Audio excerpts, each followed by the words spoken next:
Hey everybody, welcome to episode 10 of the Goal Difference. I'm Sumit and I will be going through this podcast today. Unfortunately, my fellow TGT members are a bit busy, so I'm the Lone Ranger. Game week 9 is finally back after a crazy international break. I don't think I've ever, like in my phase of ever playing FPL have seen so many injuries or so, and obviously even COVID has been a part of it, but there's just been a lot of chaos in this international game week. I'm hoping your FPL teams haven't been really affected by that. So yeah, so before we get on to our team, let's take a short recap of how well we did in game week 8. So yeah, as you guys can see, game week 8 was arrows and green arrows only. It was an amazing game week. The cherry on top of it would have been had even Son given us points, because as you can see, we've got returns from almost every single game player. Son was the only player who did not give us a return. What worked for us? Well, I guess every single player worked for us. I mean, I guess Bruno Fernandes as a captaincy option would have just propelled, moved us over the 100 points mark. But yeah, we've had a really good game week. Our current overall rank is now 116k, and we are hoping to take this forward and have a better game week. Let's see. All right, so moving on to our transfers for game week 9. As you guys can see, we have two free transfers for game week 9.3 in the bank. Luckily, very luckily, we have Oli Mohamed Salah as who's tested positive for COVID in international break. The rest of the team looks pretty good. So I do have Sai and Arun's transfer choices for game week 9. Unfortunately, there is no audio recording this time. So Sai went for Mohamed Salah. His choice was to remove Mohamed Salah and get in Sadio Mane. Interesting choice, I would say. It's just that it's something that I wouldn't really go with, especially looking at the injury list that Liverpool have, and the fact that they play a Leicester team which has been playing really well. And also, I read a stat yesterday where I don't remember whose Twitter handle it was, but Sadio Mane does not really perform when Mohamed Salah isn't there.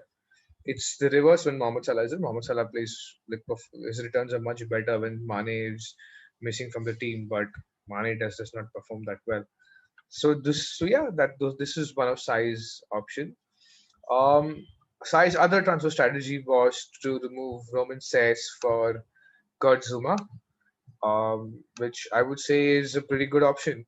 Because Chelsea have been strengthening their defense game after game. They've been looking very solid. Zuma is the leading FPL points in defense. He has 3 goals from from 7 games. So this is a good option. This is I think one of my transfer options as well. So Kurt Zuma is somebody to look out for. Uh, Moving on to Arun. Arun also wanted to remove Mohamed Salah. He wanted to remove Mohamed Salah for Kevin De Bruyne. Now Kevin De Bruyne is, I mean, I'm surprised we don't have him till now. He's a good option as well. Just a moment, guys. I'm just trying to figure out where. Yep, here we go. Yes. So if you look at it, Kevin De Bruyne has a really good run of fixtures. I mean, the Spurs game is going to be a pretty interesting game because I think this is Jose's first, I'm going to say, tough game as compared to the games that he's played before. So it'll be a really interesting match to see. And Kevin De Bruyne is going to be the only FPL asset worth considering right now, because he's generally always around the he's all over the pitch generally, and he's on set pieces, he's on corners, he's even on penalties, so it's a brilliant option. And he has a good run of fixtures after scores as well. Again, United game week 12, the FDR shows a 4, but it's, I mean, as a United fan, I'm telling you, it's just really too much to expect something from United. So I would really look at that as a 4. So yeah, Kevin De Bruyne is a good option. So moving over to me, so my transfer strategy would be, yes, it would be to remove Mohamed Salah as well. But I don't fancy either uh, Sadio Mane or Kevin De Bruyne. I would actually want to go to the man in form, to Villa's talisman, Jack Grealish. I've said it before a couple of times where I feel Jack Grealish isn't really an FPL player. He's somebody who will, who runs around, who has that work rate, who runs around, who makes things happen. But the final assist or the final goal is always from somebody else. But he's he's had a really good season, this year, and he's coming off really good performances, like 6 points against an Arsenal team, 15 against Southampton. And if you look at his fixtures, well, he's playing a Brighton team that's more reliant on attacking us, so the defense sometimes looks a little shoddy. West Ham is going to be a good, interesting game to watch. Again, a Newcastle team, a Wolves team, and a Burnley team. So, I would actually take Jack. My choice would be Jack Grealish instead of Mohamed Salah. And and my other transfer strategy would be Roman says. Remove Roman says and get in Kurt Zuma. So yeah, like I said, Kurt Zuma is, I think, common for all three of us. Um, I really want to go for Ben Chilwell.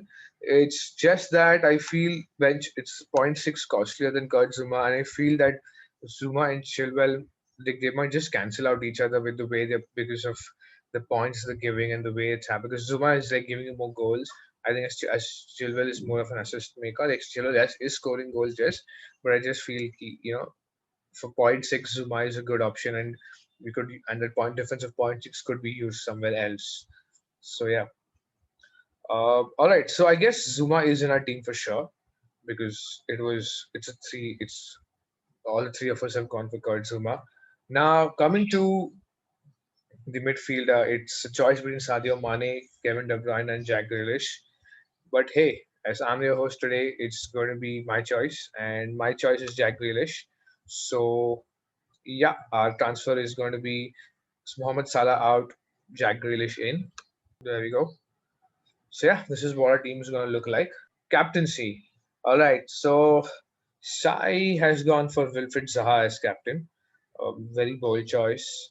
He is playing.